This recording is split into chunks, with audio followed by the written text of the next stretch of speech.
রাত আর দিন যে যার মতো গতিতে আসে, কেউ আগে যায় না, কেউ পরে যায় না, যে যার নির্দিষ্ট গতিসীমা অতিক্রম করে।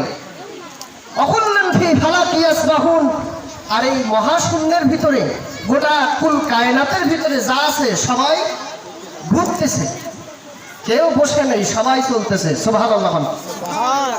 আমরা মুসলমানরা বাংলাদেশের অসংখ্য আলেম আছি, আমরা শুধুমাত্র মনে করি কোরআন আমাদের জন্য নামাজ, রোজা, হজ, যাকাত, এইভাবে আমরা এতটুকু হলে যথেষ্ট। কিন্তু গোটা কোরআন যে বিজ্ঞানসম্মত আলোচনা আল্লাহ তাআলার ভিতর ঢুকায় রেখেছেন, আল্লামা সাঈদীর ওই রেকর্ডের ভিতর থেকে সেদিন থেকে এত আলোচনা আমি শুনেছি যে প্রত্যেকটি আলোচনা শুধু ওয়াজ না, ওনার প্রত্যেকটি আলোচনাটাই ছিল এই সমাজ, এই রাষ্ট্র, এই গোটা দুনিয়ার বিজ্ঞানের সাথে তুলনামূলক। সুবহানাল্লাহ।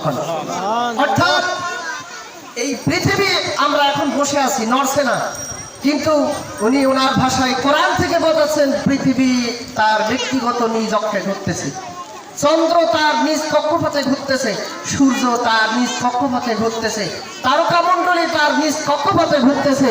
আর আল্লাহ রাব্বুল আলামিন গোটা কোরআনকে এই কুল কায়নাতের জন্য বিজ্ঞানের ভাষায় নাজিল করেছেন। সুবহানাল্লাহ।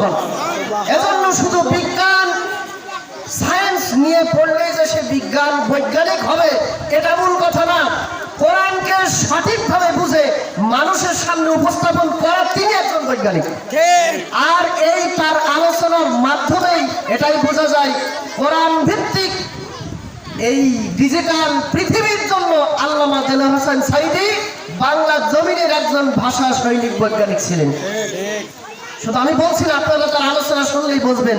প্রত্যেকটি বিষয় কোরআন এবং হাদিস থেকে মানুষের সামনে এত সহজভাবে বৈজ্ঞানিক ভাষায় উপস্থাপন করেছেন, যতদিন তার এই আলোচনা রেকর্ড পৃথিবীর জমিনে থাকবে, মানুষ শুনবে, বিজ্ঞান যত সামনে আগাবে তার এই আলোচনা বিজ্ঞানের আলোচনার ভিতরে থাকবে। আল্লাহ পাক রব্বুল আলামিন আমাদের সকলকে, মুহতারামের পক্ষ থেকে, আমাদের পক্ষ থেকে দোয়া থাকলো, রব্বুল আলামিন মুহতারামকে তার জান্নাতে উচ্চ মাকামে দান করুক। সকলে বলে আমিন।